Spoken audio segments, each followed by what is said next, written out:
Our Liza Lucas continues our team coverage live from Midtown Atlanta. Liza, we've been checking in with banks today, major corporations, one of the various entities we've seen impacted. A lot of people, some are getting paid today. They want to know, will they have access to their money today?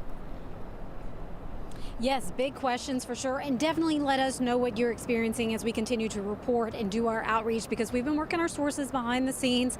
We can say this from Truist Bank, so if you're a customer with Truist Bank, the branches, care centers, digital banking services, those are all open to serve clients. We understand that Bank of America and Wells Fargo websites all up and running, and we know from our sister station in Charlotte, who we've been in touch with, that ATM services for First Citizens, Chase, Bank of America, Wells Fargo, Truist, they are all apparently working as well. But we did check in with our own financial expert, Andrew Poulos, who says this is still very early in the process. A lot of people were waking up to the news this morning, still working to understand the scope of the disruptions.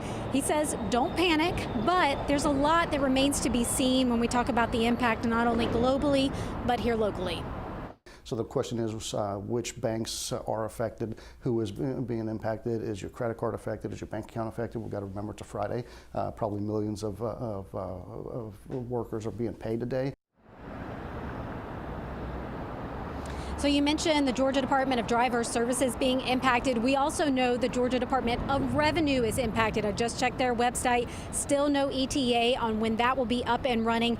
And I'm told by the state that there is an upcoming deadline when in terms of people that are required to pay some taxes, business taxes, in terms of sales tax. That deadline is Monday, so we have a little bit of a buffer here, but most of those people do process their payments online, so you're going to have to wait and make sure the system is up and running in order to do so. We're going to keep you posted and stay in touch with those agencies to make sure we can help you walk through that process. Live for you in Midtown, Liza Lucas, 11 Alive News.